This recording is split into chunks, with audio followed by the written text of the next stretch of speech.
In today's class, we saw wedgies, wedgie variations, and a quick introduction to leg hooping. We started by describing how to do a wedgie by itself. We positioned the hoop between your legs, and then we did left leg inside the hoop, and then we saw right leg inside the hoop.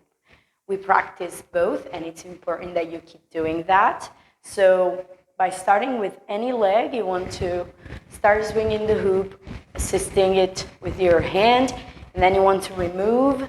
And to make the hoop go up and down, you want to bend your opposite leg when the hoop is coming up, and then the hoop that is inside the leg will bend when it comes down, so that the hoop has a lot of momentum to do both the up and down motion. You can keep your feet very still and only do legs, or you can really bend your legs and stomp your feet. It's definitely a style preference, but maybe the stomping, it's a little bit easier when first starting, and then you can move on to move your legs less and less. A good way to start a wedgie is from this up position with your opposite arm that stops the hoop, and it kind of bends it towards the front so that the hoop has a lot of motion to flop down and go back up. So a drill you can try is holding the hoop, releasing it, and resending it back up. So I release, bend, bend, and lock. This is also a fun variation. We only saw this as a drill, but you can do a lot of fun things with this one. For example, you can stop the hoop up here, do a little spin, and continue. It's a fun lock to do for sure. The first variation we saw was this one.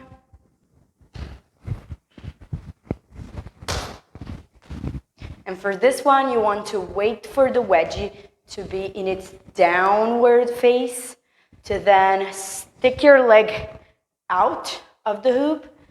The hoop is in between your legs, and when it's moving towards the other leg, you want to simultaneously bend your leg so that the hoop gets inside.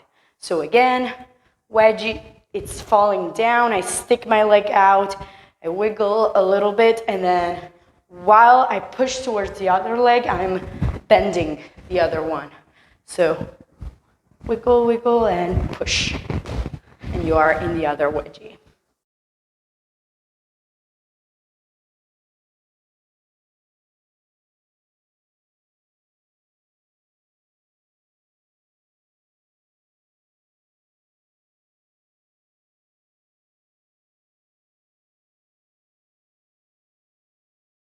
Then we saw a bunch of fun ways to enter wedgies. The most basic one is simply by bringing the hoop in front of you, a little bit on the side, and then the outer leg will go in front and back inside. The hoop is now locked to your foot.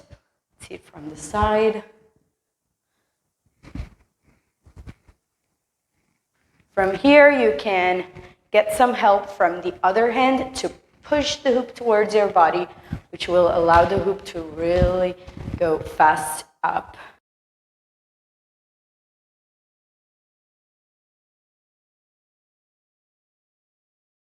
On the same note, you can start this one from a walk the dog. The hoop comes back in front of you. You can stop it for assistance and then do the same without using your hand for assistance. Would look like this.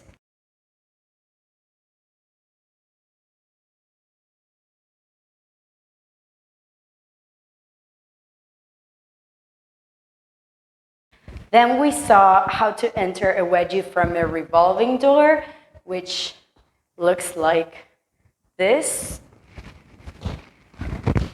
For this one, you want to do a horizontal hinge motion. So you're on your side, your dominant side, and then you swing the hoop, you insert your non-dominant leg, and you continue this horizontal motion pushing the hoop towards your left, and then releasing. So again.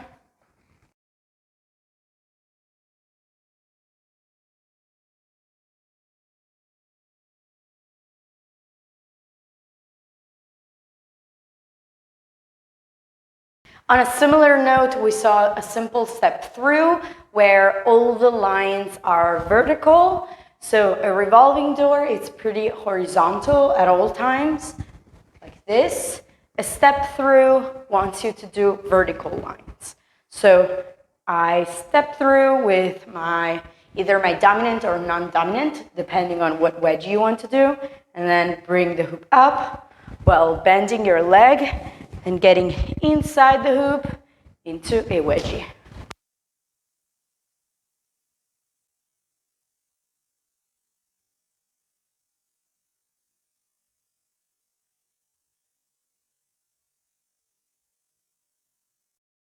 For some weird reason, my microphone stopped working here and it looks like it's not working now, so I'm gonna do voiceovers. Here we saw the elbow hinges to dive through variation, where you want to hinge the hoop in this way I'm showing you here. And when the hoop is coming in front of you, you want to extend your arms and step through the hoop. As you can see, it really helps if you do a little jump while you are diving into the hoop. It really gives you a lot of momentum and helps you position the hoop between your legs in the perfect spot.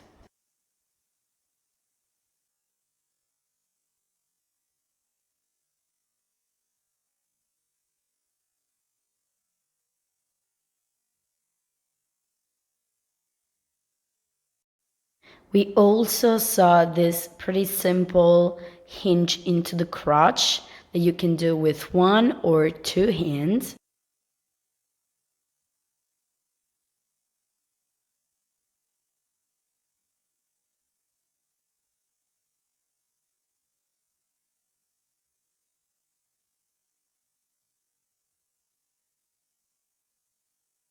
You can easily enter this one from an escalator or from a one-handed or two-handed smear.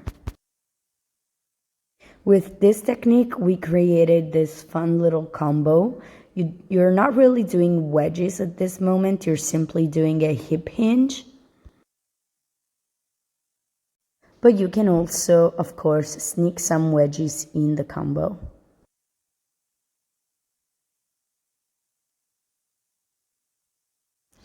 And we lastly saw how to enter from a backpack. And you want to enter your backpack and then you want to really lock the hoop with your knee. You don't want to move forward if you don't feel your hoop really locked to your knee. And then you want to swing the hoop down just like so, and using the assistance from your hand, you want to hinge the hoop all the way into the wedgie. You can also do this one without the assistance of your hands, but you really require a lot of momentum down.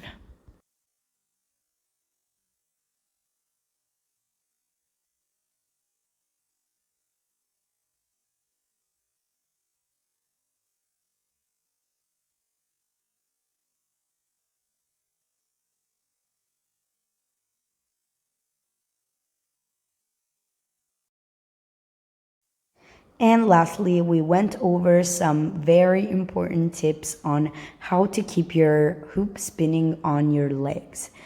First of all, the positioning. It's not really on your knees, it's more up on your legs. Your feet are in a very natural position, not far apart or not too close. And you want to start the hoop by bending your back, and your hands are in the same position of when you start waist hooping. And so you want to give a nice push very nicely horizontally to the ground. This has to be super precise, otherwise the hoop will wobble and fall. And a good test you can do is pushing the hoop and see if it does a couple rotations before falling down without you moving your legs. If it happens, it means you gave the right push. Now that you have that, just push the hoop and bring your torso up straight. Your face can be looking down at the hoop, but your torso and chest have to be really up and tight. As for the pumping motion of your knees, you can either pump with both your legs or you can keep one leg straight and your dominant one will be pumping. And it really helps to turn around and spin in the same current of your hoop. Another technique that you can try is by spinning the hoop with only one hand. For that one, you want to, instead of bending your back forward, it's bending backwards and you are a little bit crooked. You want to push the hoop with only one hand, and again, it's super parallel to the ground.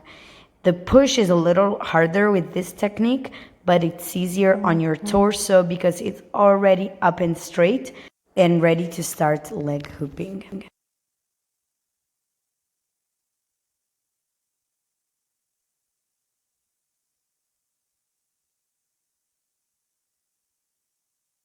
And that was it for today's class. I really hope you liked it, and I will see you in the next one.